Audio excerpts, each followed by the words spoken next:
El Señor esté con todos ustedes. Les anuncio el Evangelio de Jesús según San Juan. Se acercaba la Pascua de los judíos y Jesús subió a Jerusalén y encontró en el templo a los vendedores de bueyes, ovejas y palomas y a los cambistas sentados. Y haciendo un azote de cordeles, los echó a todos del templo, ovejas y bueyes, y a los cambistas les esparció las monedas y les volcó las mesas. Y a los que vendían palomas les dijo: quitad esto de aquí, no convirtáis en un mercado la casa de mi Padre. Sus discípulos acordaron de lo que está escrito: el celo de tu casa me devora. Entonces intervinieron los judíos y le preguntaron: ¿qué signos nos muestras para obrar así? Jesús contestó: destruid este templo y en 3 días lo levantaré. Los judíos replicaron: 46 años ha costado construir este templo y tú lo vas a levantar en 3 días. Pero él hablaba del templo de su cuerpo.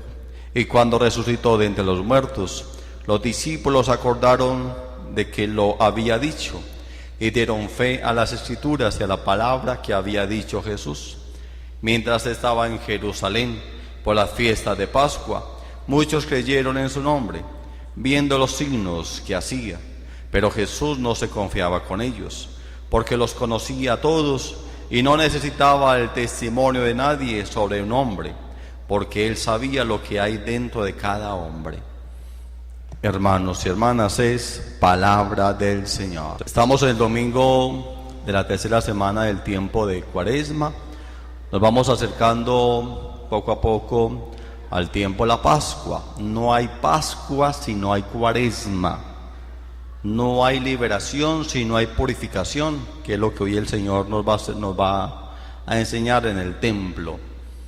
Por eso es muy importante la Cuaresma, que sea un tiempo de verdad, un tiempo de cambio, un tiempo de conversión, para poder ver con mucha alegría el rostro de Dios. A Dios no se ve en la oscuridad, a Dios se ve en la luz. Por eso hay que quitar la oscuridad, que es el pecado, para mirar la luz de Cristo resucitado.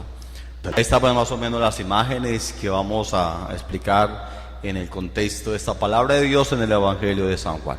Para poder entender la acción de Jesús, primera vez que Jesús se enoja en el Evangelio, para poder ver esta acción de Jesús, tenemos que identificar qué significa el templo en el transcurso del tiempo. El tema de hoy está en pantalla, el tema es Jesucristo, el nuevo templo. Vamos a identificar por qué Jesús quiere destruir el templo y convertirse él en el nuevo templo. Pero eso hay que verlo a través de la historia. Recordemos que los últimos domingos hemos hablado de Noé, de Moisés, de Abraham, y luego hablamos de Moisés. Son alianzas que Dios hace a través de la historia por medio de líderes, de personas que Dios ha elegido para orientar el pueblo de Israel. Recordemos que Abraham es el padre de la fe, que va al monte Moria a ejecutar a su hijo por obediencia, sabiendo que Abraham es muy bien claro en la alianza que ha formado con Dios, que en Abraham Dios encuentra un padre de descendencia, que si Dios destruía a su hijo Isaac, pues se paraba o se obstaculizaba la historia de la salvación, se obstaculizaba el proyecto de vida de Dios. Pero sin embargo Abraham sube al monte Moria a sacrificar a su hijo Isaac. Pero ahí viene lo que ya sabemos todos, que Dios ataja esa ejecución y simplemente continúa con el proyecto de vida. Ese lugar de fe es el monte Moria. En el monte Moria es donde empieza a construirse el primer templo. El primer templo se construye en la fe, en el cimiento de la fe. Si no hay fe, no hay templo. Si no hay fe y no hay confianza y esperanza en Dios, pues no está el templo. El primer templo se construye en la fe, en el caballero de la fe, en el padre de la fe, en Abraham. En el monte Moria se construye ahí el templo. Pero no le toca al primer rey. El primer rey de los israelitas es el rey David. que quería construir el templo, pero Dios se lo prohíbe. Vamos a leer el texto, Primera de Crónicas, dice: tú has derramado mucha sangre, le dice Dios al rey David, tú has derramado mucha sangre y has llevado a cabo grandes guerras. No edificarás una casa en mi nombre, porque has derramado delante de mí mucha sangre en la tierra. Pero he aquí, que nacerá un hijo que será un hombre pacífico, y yo daré reposo de todos sus enemigos de alrededor. Ciertamente su nombre será Salomón, y en sus días yo daré paz y tranquilidad a Israel. Entonces ya Dios ya sabe que vendrá otro rey. El segundo rey de Israel es el rey Salomón. Y el rey Salomón empieza la edificación del templo. Estamos hablando del año 960 antes de Cristo. Ese templo será un encuentro con Dios, donde será puesto el tabernáculo. El tabernáculo es la ley de Dios, la ley de Moisés, los 10 mandamientos, las tablas de la ley. Es el tabernáculo, que es la alianza que Dios hace entre los hombres. Y ese primer templo ahí depositado, la alianza o el tabernáculo. Eso dura hasta el año 536 más o menos, donde se da la primera destrucción del templo. Dios destruye a Jerusalén. ¿Por qué Dios destruye Jerusalén? Porque el pueblo se ha paganizado, porque el pecado lo ha contagiado. Por eso el rey Nabucodonosor hace la deportación a Babilonia, destierra o salva a algunos israelitas para poder quemar y destruir todo el pueblo. Y en la quemada del pueblo también se destruye el templo, se destruye. Y luego regresan al pueblo de Israel a Jerusalén, y empieza la reconstrucción del pueblo y empieza la reconstrucción del templo. Zorobabel, otro rey, empieza esa edificación.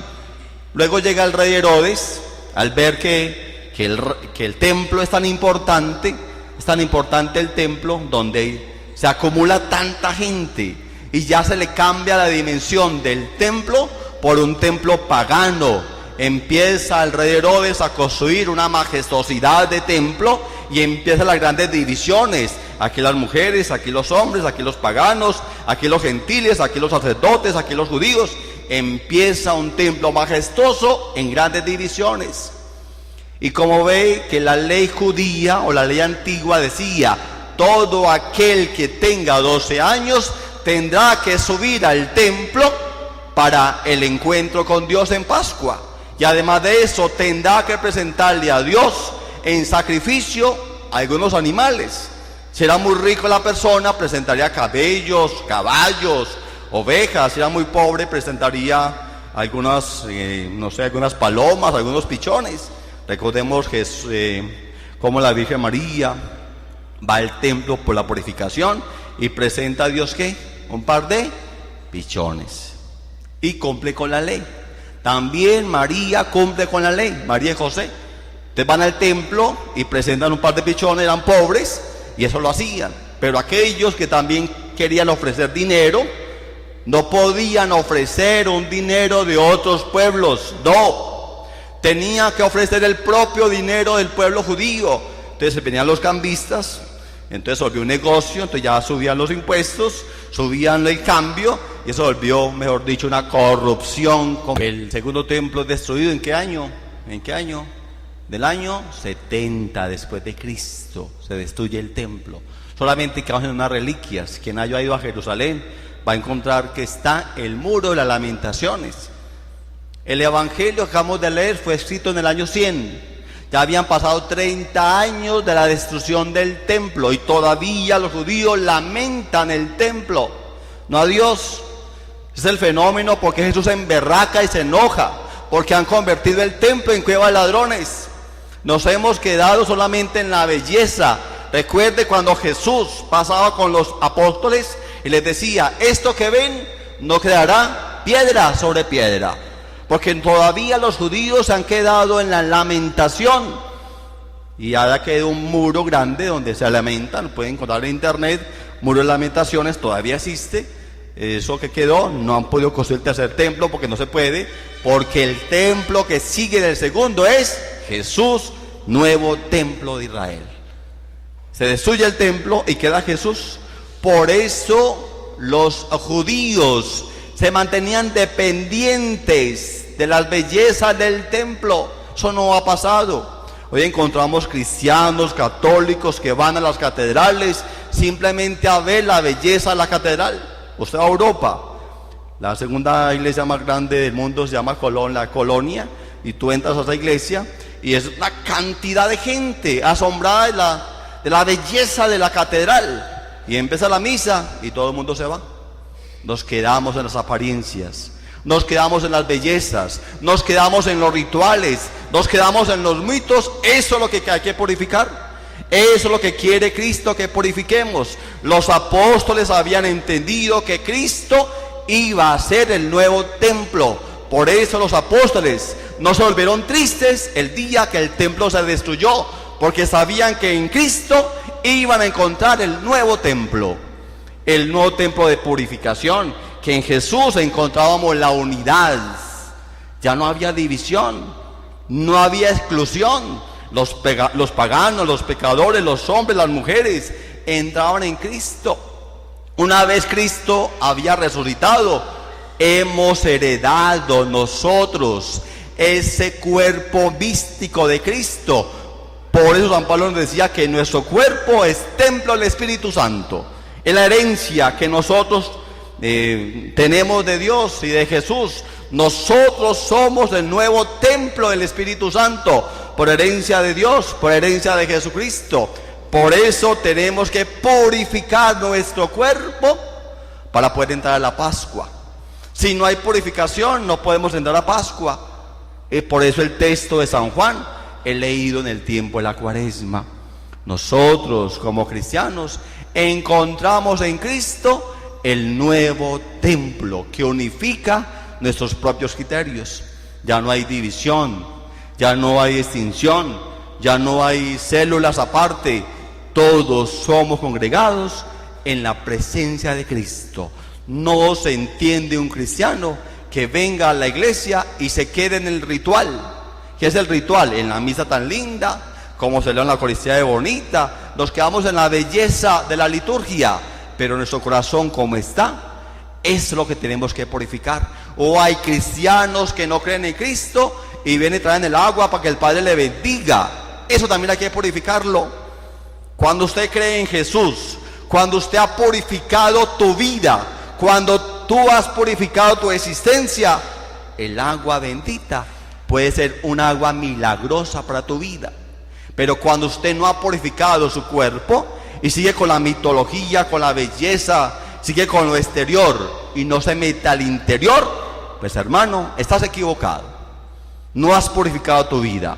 Tenemos que purificar los signos y los símbolos para que ellos se conecten a nuestra existencia, creyendo en Cristo Salvador, nuevo templo de nuestra fe. Podemos convertirnos en verdaderos santos y consagrados. Por eso decían los judíos: muéstranos un signo de que tú actúas así. Recordemos que en la antigüedad siempre habían signos de Dios. A Moisés le dijeron: muéstranos un signo que tú eres enviado de Dios. Pues cogió una vara, la convirtió en serpiente. Así de sencillo. El signo más importante que Cristo le ha demostrado a los judíos es que Él era el nuevo templo, era hijo de Dios, y que en Él se cumplían todas las profecías de Dios. En que Jesús de Nazaret estaban los signos más importantes. Lo más importante es la resurrección.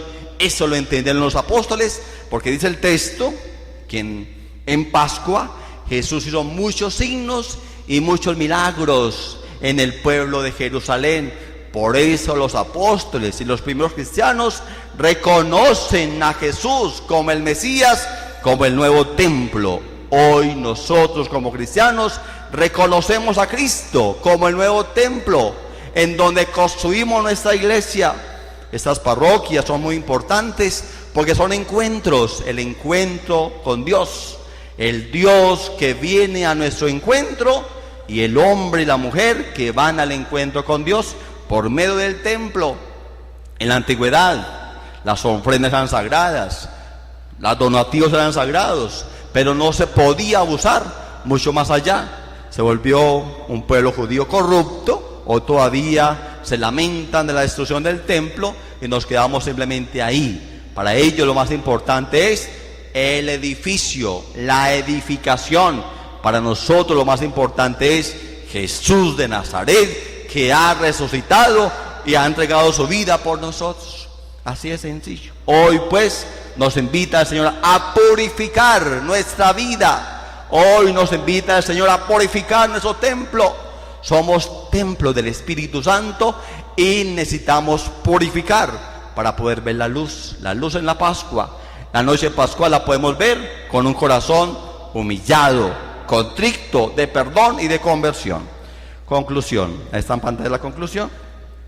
Concluimos diciendo: las puertas de este nuevo templo, que es Jesús, están abiertas a todos. Nadie está excluido. Pueden entrar en él los pecadores, los impuros e incluso los paganos. El Dios que habita en Jesús es de todos y para todos. En este templo no se hace discriminación alguna. No hay espacio diferente para hombres y para mujeres. En Cristo ya no hay varón ni mujer. No hay razas elegidas ni pueblos excluidos. Los únicos preferidos son los necesitados de amor y de vida. Necesitamos iglesias y templos para celebrar a Jesús como Señor, pero Él es nuestro verdadero templo. Gloria al Padre, al Hijo y al Espíritu Santo.